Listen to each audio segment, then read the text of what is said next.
Hello Melons, it is Friday and I am at Montverde Academy. I am about to see the opening show of the season, Sunday in the Park with George. I'm excited because I know of this show, but I have never seen this show. So I'm looking forward to experiencing it on stage for the first time. And I know that they've been putting a lot of effort into it. I've been enjoying all the behind the scenes stuff of the creation of the art and rehearsals and stuff like that. And Montverde puts on a good show no matter what, so I'm always looking forward to it, but I'm particularly thrilled to be here. I was excited to bring Danny, but she got sick this morning, so I'm riding solo on this one. It is intermission. There's some people hanging out in my normal corner, so I'm on the ground. Look, grass.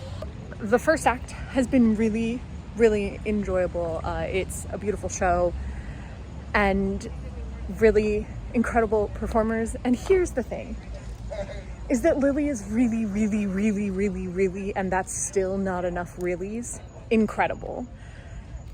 And somehow, I mean, probably because she's growing up and maturing and learning things, gets more incredible every time I see her. And she is amazing as Dot.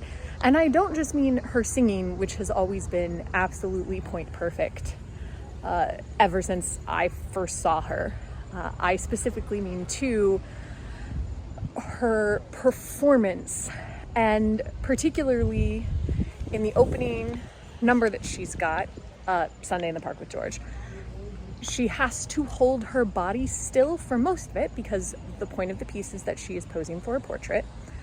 And so she is holding herself very still and using her facial expressions, her eyes, and the tilt of her head a little bit to communicate her feelings.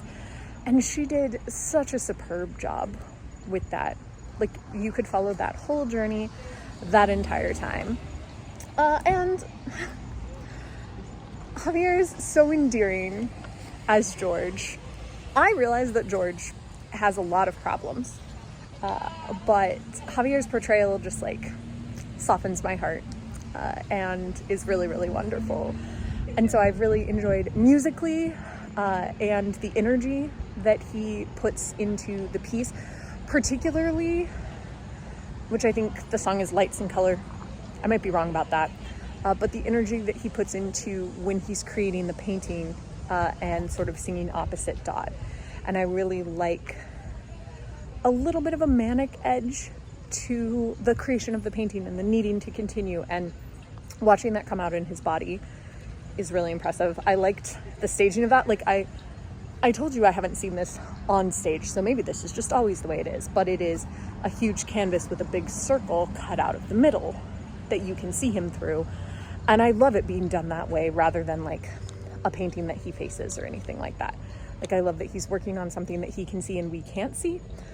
Which I think talks a lot too about the vision that he has that no one else shares about this piece, that we know as the audience is super iconic, but that in the scope of the story is something that people aren't sure about. And speaking of people who aren't sure about it, Tyler's character, Jules, is one of those unsure people. And yet Tyler, again, is just delivering a peak performance. The way he carries his body is just so precise all the time. And that is what I've noticed in his previous performances, and it carries on to this. And just that amount of control is astounding to me, because I don't know what my body is doing half the time. That is why I'm covered in bumps and bruises. So somebody who has that amount of precision is so impressive, and I love watching that. And I'm adoring everybody else. Amelie as the old lady, hilarious. Ari is her nurse, really enjoyable. I'd forgotten how much outward flirting there was in this piece, and everybody is just being so freaking funny.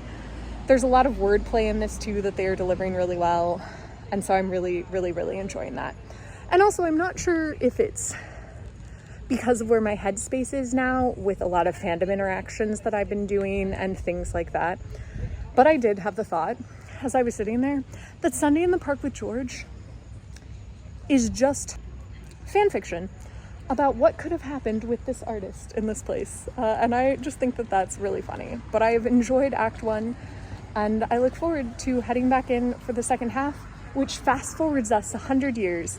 And so then we get to see in real time the influence of the painting. The second act is finished, so the way that this show works is Act 1 is about the painter, George, like the original painter, and a story of his life and how he interacted with the people who are in that particular painting. And then it jumps forward like 100 years to his technically great grandson, who's also named George, which is a little confusing, and he is unveiling art in the 1980s. And so how did you feel getting into Act 2? Okay, so I've never actually seen Sunday in the Park with George or really listened to any of the music, but like I love every other Sondheim show. Honestly, I feel like Act 1, it just kind of stands on its own as a story. Oh, it's almost like Into the Woods. Yeah.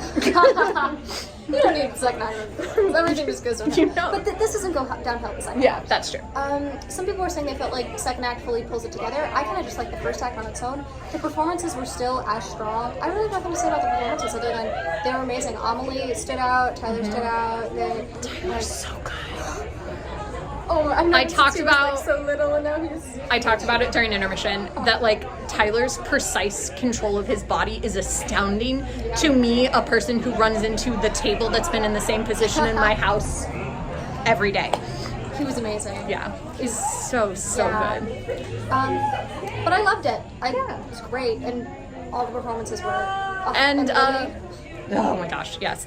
Oh, and they're actually, so the one thing that Act 2 had that Act 1 did not is a really tight harmony with George and Dot, which is Lily and Javier, and the two of them singing in harmony and moving on, like, I got goosebumps. Them together with their voices, it blended so nice. So good.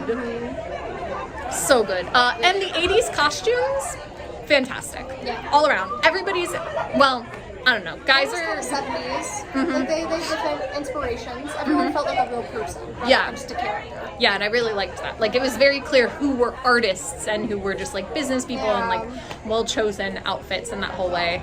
And, yeah, I don't know. I really liked... The lighting, too, with the lasers. Oh, yeah, the laser light show was peak. I didn't expect it to be as good as it was. I was like, actually, I'd go to an art show for this. Like, I'm having a great time.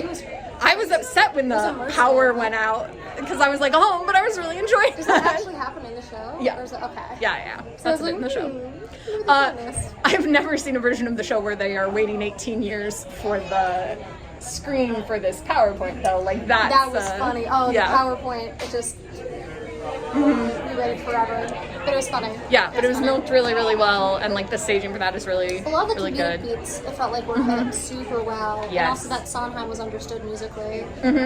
Which is really hard because Sondheim's favorite thing is to make people sing different words you've never heard on top of each other. And as fast as they possibly can. It's, Yep. But for high schoolers too, oh my god. Yeah. It was great. It was She says, as if she's not one of those very talented high schoolers. She flatters me. But Yeah, so we had a wonderful time. It's opening night, so there are 2 more nights, and they're not sold out yet, so you should check it out. And I end my videos with a kiss. I'll see you tomorrow.